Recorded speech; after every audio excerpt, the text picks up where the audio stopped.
Olá, discípulos do Senhor e Salvador Jesus Cristo. Bem-vindos e bem-vindas à Igreja Batista Memorial da Ilha do Governador. E aqui agora eu desejo que você se sinta à vontade, conectado aí em sua casa, ou em seu local de trabalho, ou em seu lazer. O Espírito Santo vai ativar você, e nesse sentido, você vai permitir que a palavra de Deus, a Bíblia, habite em sua mente e coração. É ordem divina. E aqui agora eu vou compartilhar para você a 15ª parte da série de mensagens bíblicas na carta que escreveu o autor aos Hebreus, capítulo 9, versículos 15 a 28, o seguinte significado: Jesus Cristo, o Filho de Deus Salvador, o mediador da nova aliança e seu sacrifício perfeito. O texto que agora vou considerar, Hebreus 9, 15 a 28, é uma das passagens que nos leva a uma análise de hermenêutica e exegese. Nos 7 primeiros capítulos de Hebreus, a ênfase recai sobre quem é Jesus Cristo. A partir do capítulo 8 de Hebreus, a ênfase passa da pessoa de Jesus Cristo para a sua obra, ou seja, de quem é Jesus Cristo para o que ele, Jesus Cristo, fez. Quando o autor aos Hebreus escreve, por isso mesmo em Hebreus 9,15, remete-nos aos versículos 13 e 14, em que se faz um contraste entre os sacrifícios da primeira aliança e o sacrifício de Jesus Cristo. Ambas as alianças foram ratificadas com sangue. A primeira aliança, fundada no Sinai, foi selada com sangue de animais. Êxodo 24, de 1 a 8. E a nova aliança foi firmada com sangue de Jesus Cristo. A nova aliança nos proporciona uma nova posição perante Deus e um novo coração. Guarde isso em sua mente. Encontramos aqui, nesse texto, 3 gloriosas verdades.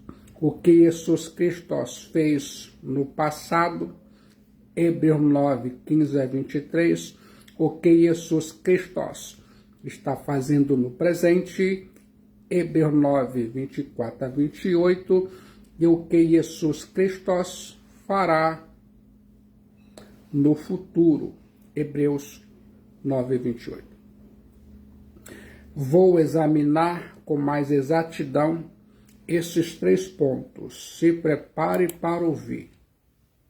Olhando para o passado, para contemplar o que Jesus Cristo fez por nós. Hebreus 9, 15 a 23. Há 4 verdades solenes que vou destacar no texto em tela. Em primeiro lugar, Jesus Cristo é o mediador da nova aliança. Assim como Moisés foi o mediador da antiga aliança, Jesus Cristo, o profeta semelhante a Moisés, é o mediador da nova aliança. A palavra grega para mediador é mesites, e revela o grande abismo que o pecado gerou entre Deus e o homem, e como o próprio Deus tomou a iniciativa de reconciliar-nos consigo mesmo por meio de Jesus Cristo, o Filho de Deus Salvador. Nós que estávamos longe, fomos aproximados. Nós que estávamos perdidos, fomos achados. Nós que estávamos mortos, recebemos vida. Em Jesus Cristo, o Filho de Deus Salvador, recebemos perdão, aceitação e vida eterna. Você percebe nesse versículo, em apreço, 3 verdades benditas. Hebreus capítulo 9, versículo 15. Uma solene declaração. Por isso mesmo, ele é o mediador, mesites, da nova aliança, kainos diateque. A antiga aliança falava sobre a vida eterna, perdão e purificação, mas jamais podia conceder tais coisas porque o sangue de animais é simplesmente incapaz de prover verdadeira expiação pelo pecado. Não havia final e completa redenção na antiga aliança. Aquelas transgressões eram cobertas pelo sangue de muitos sacrifícios, mas não foram purificadas até o sacrifício de Cristo e Jesus, o Filho de Deus, na cruz. Jesus Cristo, o Filho de Deus Salvador, então tornou-se o mediador mesites de uma nova aliança, oferecendo o que a antiga aliança não podia nos dar. Eu quero que você permita que a palavra de Deus habite em sua mente e coração.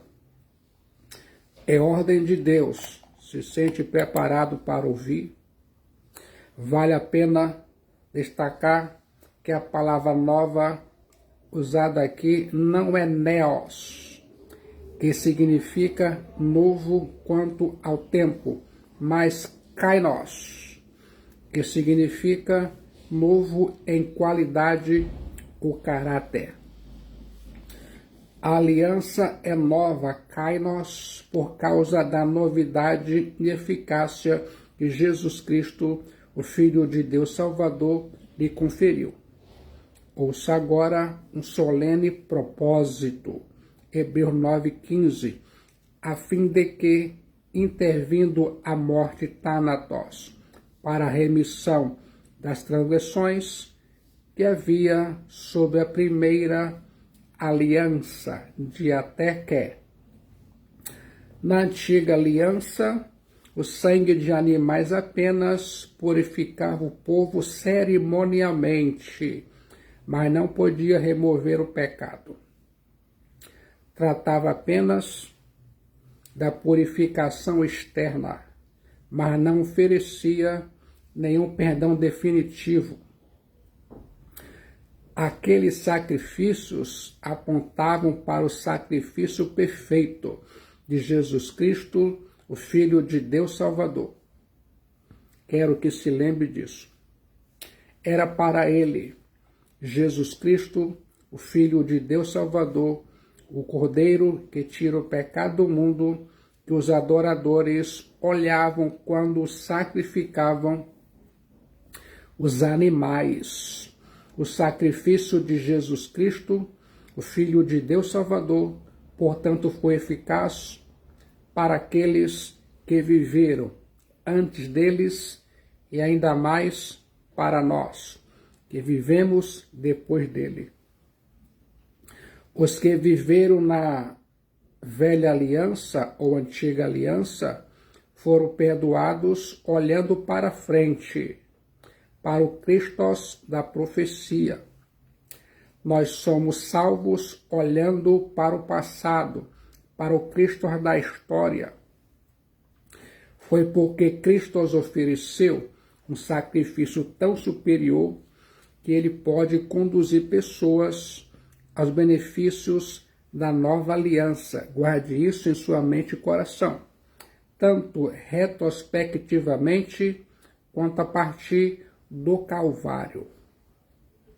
Sim, havia gente salva dos tempos do Antigo Testamento, cada um deles salvos por Cristo, por sua obra realizada na cruz.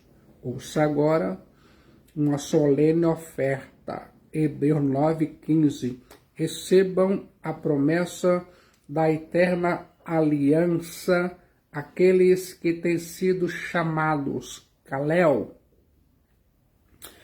Jesus Cristo, o Filho de Deus Salvador, oferece eterna herança, não para todos sem exceção, mas para todos sem acepção, ou seja, para todos os que são chamados. Essa herança é restringida não a determinada nação, mas a certa classe definida, ou seja, aqueles que têm sido chamados. Consegue entender tudo isso? Em segundo lugar, Jesus Cristo, o Filho de Deus Salvador, é o testador que tem preciosas riquezas para o seu povo. Hebreus, capítulo 9, versículo 16. Um testador é aquele que escreve um documento voluntário com expressão de vontade última, com validade legal, no qual distribui suas riquezas para os contemplados em seu testamento. Vou aqui agora compartilhar para você que está conectado ouvindo essa mensagem 3 aspectos deste testamento. Continue permitindo que a palavra de Deus, a Bíblia, habite em seu coração e em sua mente. O conteúdo do testamento, Hebreus 9:16, porque onde há testamento é necessário que intervenha a morte do testador. A palavra grega diateque, usada no versículo 15 de Hebreus 9, para aliança, é a mesma palavra usada aqui para testamento no versículo 16 do capítulo 9 de Hebreus. É o contexto que define o seu uso correto. Um testamento é feito unilateralmente. O testador indica às pessoas contempladas, estabelece as condições do testamento. Enquanto vive o testador, ele pode modificar tanto o nome das pessoas como alterar as cláusulas. Ele, o testador, é soberano para fazer essas alterações. Pense nisso. A pessoa do testador, Jesus Cristo, o Filho de Deus Salvador, é o testador e ao mesmo tempo o executor do testamento, pois ele, Jesus Cristo, o Filho de Deus Salvador, morreu e ressuscitou ao 3º dia, como diz as Escrituras. Ele mesmo, Jesus Cristo, o Filho de Deus Salvador, distribui as riquezas destinadas a seu povo em seu testamento. Ele, Jesus Cristo, o Filho de Deus Salvador, é fiador e mediador da nova aliança, que maior segurança poderia ser concedida aos herdeiros da promessa do que o próprio testador se levantar dentre os mortos para fazer cumprir o seu próprio testamento. Que maravilha! Ouça agora a morte do testador, porque onde há testamento é necessário que intervenha a morte do testador. Hebreus 9,16. Agora Hebreus 9,17. Pois um testamento só é confirmado no caso de mortos, visto que, de maneira nenhuma, tem força de lei enquanto vive o testador. A morte do testador é absolutamente necessária para que as bênçãos prometidas do testamento sejam auferidas pelas pessoas nele incluídas. Essa é uma ilustração muito boa. A nova aliança não é tanto um contrato entre duas partes quanto uma doação. Jesus Cristo, Filho de Deus Salvador, cabeça da nossa aliança, fez com Deus Pai um pacto desde a eternidade de que nos salvaria mediante sua morte em nosso lugar. Tudo o que ele, Jesus Cristo, o Filho de Deus Salvador, nos prometeu, tornou-se nosso com sua morte. Foi pela morte de Cristo Jesus, o Filho de Deus Salvador, que os crentes receberam o perdão. Jesus Cristo, o Filho de Deus Salvador, inaugurou a nova aliança em seu sangue. Em Jesus Cristo, o Filho de Deus Salvador, temos um perdão que cobre o passado, um mediador no presente e uma herança no futuro que ninguém pode tirar de nós. Continue permitindo que a palavra de Deus habite ricamente em sua mente e coração. Muitos benefícios advirão, pode acreditar. Em terceiro lugar, a primeira aliança foi sancionada com sangue. Hebreus, capítulo 9, versículo 18 a versículo 21. Pelo que nem a primeira aliança foi sancionada sem sangue, Hebreus 9, 18, porque havendo Moisés proclamado todos os mandamentos segundo a lei, a todo o povo, tomou sangue dos bezerros e dos bodes com água e lã de tinta escarlate e isopo e aspergiu não só o próprio livro Biblion, como também sobre todo o povo. Hebreus 9, 19. Dizendo: este é o sangue da aliança, a qual Deus prescreveu para vós outros. Hebreus 9, 20. Igualmente também aspergiu com sangue o tabernáculo e todos os utensílios do serviço sagrado. Hebreus 9, 21.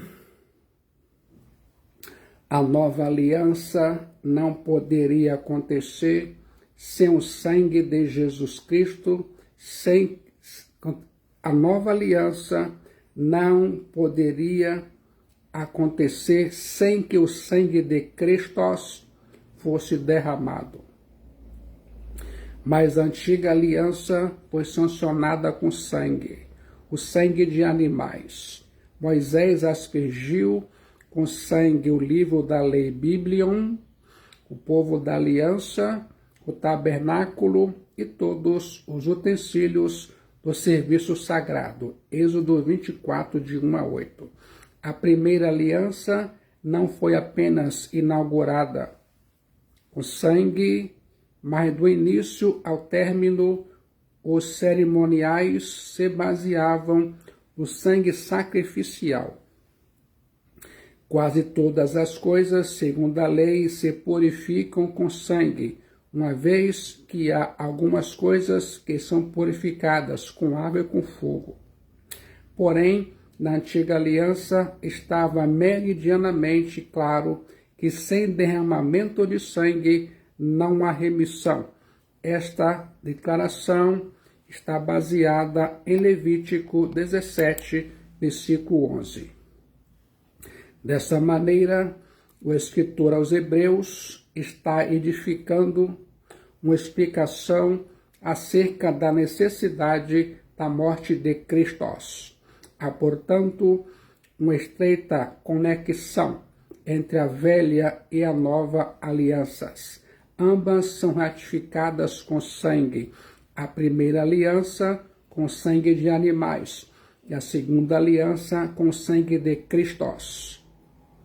A primeira aliança era um emblema da segunda. A segunda aliança, o cumprimento da primeira. A primeira aliança apontava para a segunda aliança consumava a primeira. Consegue entender tudo isso? Em quarto lugar, a purificação na primeira aliança era feita com sangue. Hebreus 9, 22 e 23. Com efeito, quase todas as coisas, segundo a lei, se purificam com sangue, e sem derramamento de sangue não há remissão. Hebreus 9, 22. Era necessário, portanto, que as figuras das coisas que se acham nos céus se purificassem com tais sacrifícios, mas as próprias coisas celestiais com sacrifícios a eles superiores. Hebreus 9, 23. A Bíblia diz, eu acredito. Algumas coisas eram purificadas com água e fogo, mas o santuário e todos os seus utensílios precisavam ser purificados com sangue. Ninguém podia comparecer perante Deus para cultuá-lo sem estar debaixo do sangue. Nenhum mérito pessoal ou posição eclesiástica dava ao homem direito de comparecer perante Deus. Esse caminho era possível apenas por intermédio do sangue. Se as coisas do tabernáculo terreno precisavam ser purificadas com sangue de animais, o santuário celestial superior ao terreno precisava ser purificado com o sacrifício superior, o sacrifício de Jesus Cristo Zios Theosoter.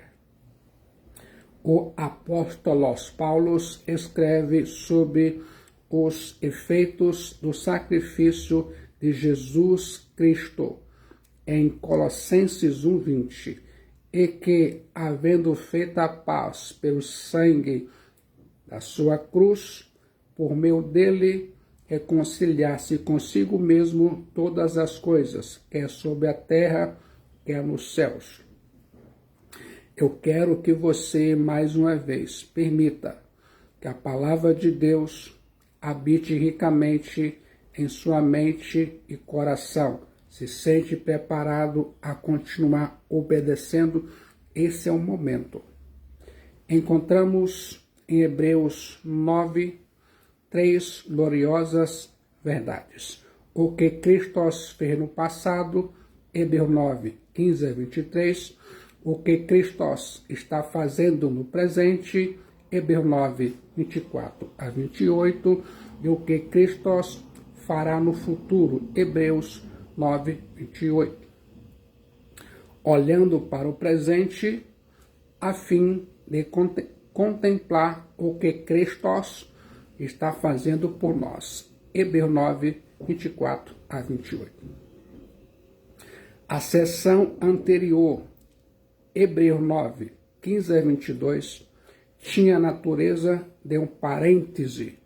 E aqui a sequência do pensamento retorna ao tema anterior. Há 4 razões pelas quais o sacrifício de Cristo é infinitamente superior ao sacrifício da lei. Primeiro, por causa do lugar. Segundo, por causa dos próprios sacrifícios da lei que eram imperfeitos. Terceiro, por causa da necessidade de repetição desses sacrifícios. Quarto lugar, por causa da ineficácia daqueles sacrifícios e da eficácia do sacrifício de Cristo. Consegue entender tudo isso?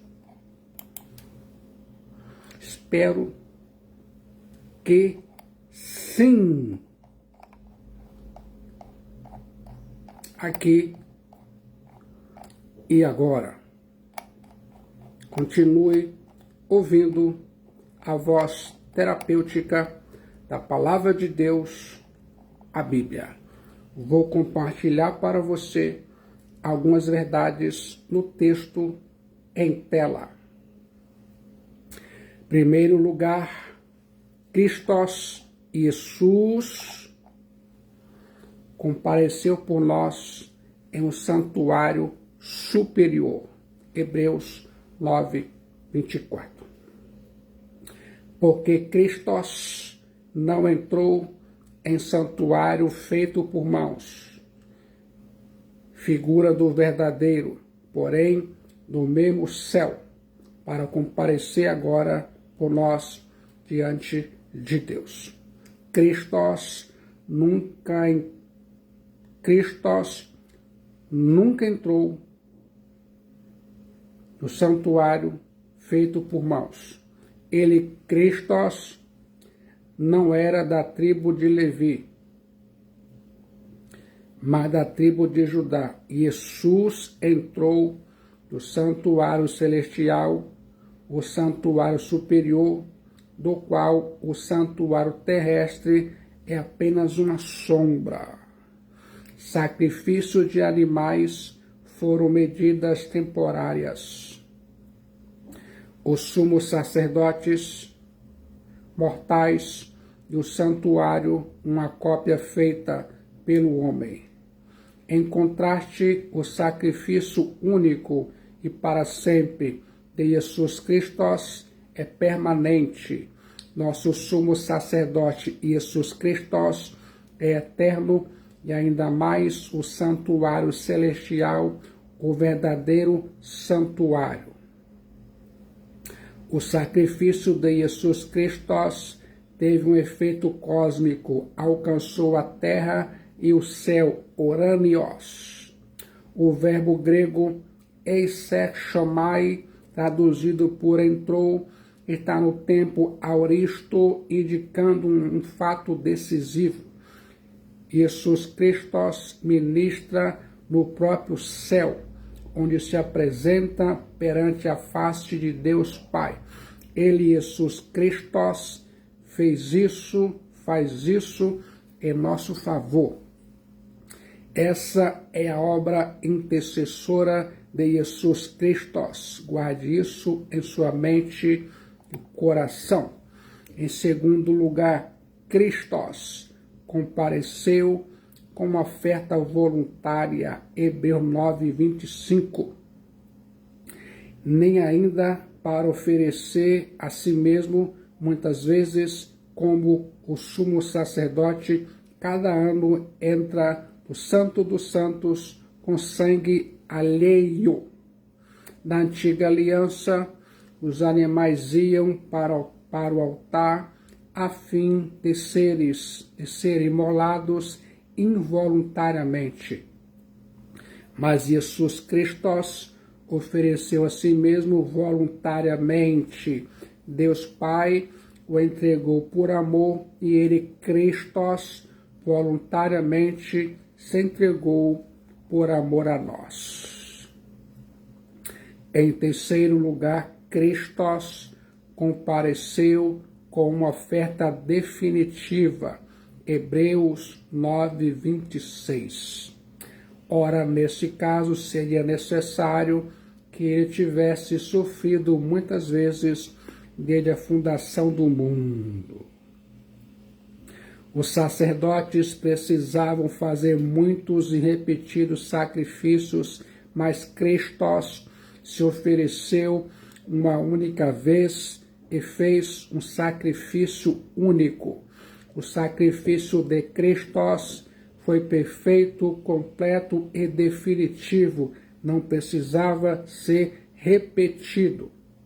O sacrifício de Christos é absolutamente eficaz. O sacrifício de Christos é oferta suficiente pelos pecadores. O sacrifício de Christos é um sacrifício que não necessita de nenhum acréscimo, porque em nada é deficiente, e ainda mais o sacrifício de Christos não necessita de repetição. O sacrifício de Christos na cruz é tão eficaz que remove os pecados de todos os crentes do Antigo Testamento. O sacrifício de Christos é retroativo e vai até a criação do mundo, isto é, ao tempo em que Adão caiu em pecado. Assim, o sacrifício de Christos é válido para todos os crentes, tenham vivido antes da vinda de Christos ou depois. O seu sacrifício é para todos os tempos, o sacrifício de Christos. A eficácia daquela oferta sempre está diante dos olhos de Deus Pai. Em quarto lugar, Christos compareceu com um propósito superior. Hebreus 9, 26. Ao se cumprir os tempos, se manifestou Phaneron, uma vez por todas, para aniquilar a tetesis pelo sacrifício de si mesmo, o pecado, a Marte, a Christos se manifestou uma vez por todas para aniquilar pelo sacrifício de si mesmo o pecado. O sacrifício de animais não podia remover pecados, mas o sangue de Christos nos purifica de todo pecado. A penalidade do pecado foi quitada de forma completa e real. Nossa dívida foi paga, nosso débito foi cancelado. Isso revela a completa suficiência do sacrifício de Christos. A palavra grega atetesis, aniquilar, envolve a anulação do pecado, ou seja, tratá-lo como se não mais existisse. O apóstolo João diz que Jesus Christos se manifestou para tirar os pecados. Guarde isso em sua mente. Em quinto lugar, Christos realizou um sacrifício único, definitivo e eficaz. Hebreus capítulo 9, versículo 28. Assim também Christos, tendo se oferecido uma vez para sempre para tirar os pecados de muitos. Christos, diferentemente dos sacerdotes levitas, não precisou se apresentar várias vezes para sacrificar. Christos fez isso uma única vez. Seu sacrifício foi completo, definitivo e cabal. Continue assim, permitindo que a voz da palavra de Deus habite ricamente em sua mente e em seu coração. Ouça agora em sexto lugar. Deus ordenou duas coisas ao homem. Hebreus 9, 27. E assim como aos homens está ordenado morrerem uma só vez, vindo depois disso o juízo. É certo que Jesus Cristo morreu uma única vez como oferta pelo pecado. A diferença entre a morte de Cristo e as demais é que a dele foi voluntária, ao passo que para os demais a morte é ordenada. Consegue entender isso? Há duas ordenanças divinas em relação ao homem e vou constatar agora. A morte. Deus organizou o universo de tal maneira que os seres humanos devem morrer uma vez e não muitas vezes. Essa é a refutação bíblica para o conceito da reencarnação encontrado na maioria das religiões orientais. A morte passa por todos os homens porque todos pecaram. Morre o pobre e o rico, o doutor e o analfabeto, o rei e o vassalo, o velho, o jovem, o religioso e o ateu. Nenhum poder econômico ou político pode livrar o homem da morte. A morte é o sinal de igualdade na equação da vida. Hebreus 9, 27. E assim como aos homens está ordenado morrerem uma só vez, vindo depois disso o juízo. Fique de olho na palavra de Deus. Ouça agora o juízo. Todos os homens, sem exceção e sem acepção, terão de comparecer perante o tribunal de Deus no dia do juízo. Ninguém escapará desse dia. Deus é inescapável. Todos terão de prestar contas a Deus. A vida humana não se repete. As ações de alguém nessa vida são julgadas após a morte e não existe oportunidade para reparações mais tarde. Esse dia será dia de alegria para os salvos em Cristo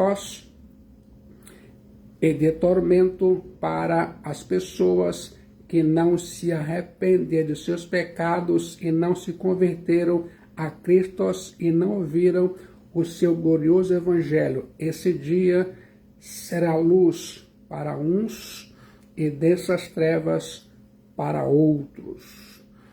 Quero que se lembre disso, olhando para o futuro, a fim de contemplar o que Cristo fará por nós. Hebreus, capítulo 9, versículo 28. Assim também Cristo, tendo se oferecido uma vez para sempre para tirar os pecados de muitos, aparecerá segunda vez sem pecado aos que aguardam para a salvação. Cristo não apenas veio até nós, morreu por nós. Cristo ressuscitou dentre os mortos ao terceiro dia, como diz as Escrituras. E ainda mais, ele, Cristo, subiu aos céus para ser nosso Rei e sacerdote. Cristo voltará para nós a fim de nos trazer em suas asas a plenitude da salvação. Nós, os cristãos verdadeiros, já fomos salvos da condenação do pecado na justificação pela fé. Nós, os cristãos verdadeiros, estamos sendo salvos do poder do pecado na santificação, mas só na glorificação é que nós, os cristãos verdadeiros, seremos salvos da presença do pecado, Cristo voltará para oferecer sua herança gloriosa aos que aguardam sua salvação. Guarde essa esperança em seu coração e em sua mente aqui e agora. Ele, Christos, mas ele, Christos, ainda mais virá para exercer juízo sobre aqueles que negligenciaram sua tão grande salvação. Há uma terrível expectação de juízo para aqueles que escarnecem de Christos e de seu sacrifício, mas para todos aqueles que confiaram nele, Christos, e desejaram ardentemente sua vinda, há uma expectativa de salvação, livramento do juízo e alegria na promessa da herança eterna. O dia da volta de Christos, a parousia, será a exibição final da superioridade da nova aliança sobre a antiga. A nova aliança não somente dá acesso agora a Deus, como nos proverá um lar eterno em sua glória celestial. Aquele glorioso dia será o clímax e a consumação da salvação de Deus. O santuário do crente está nos céus, a pátria celestial. Deus nosso Pai está nos céus, a pátria celestial. O nosso Salvador Jesus Cristo está nos céus, a pátria celestial e virá dos céus. Nossa pátria está nos céus e nossos tesouros estão nos céus. Nossa esperança está nos céus, a pátria celestial. O verdadeiro crente anda pela fé e não pelo que vê. O verdadeiro crente tem confiança. Ele caminha na jornada cristã rumo aos céus, a pátria celestial. Gostou do conteúdo e significado de Hebreus, capítulo 9, versículo 15 a 28? Se sente preparado a entregar sua alma para Jesus Cristo, o Filho de Deus Salvador? O momento de decisão em Jesus Cristo, o Filho de Deus Salvador, sua alma é salva, seu destino é selado e muitos benefícios advirão. Entregue sua alma para Cristo enquanto você ainda respira o ar da graça de Deus.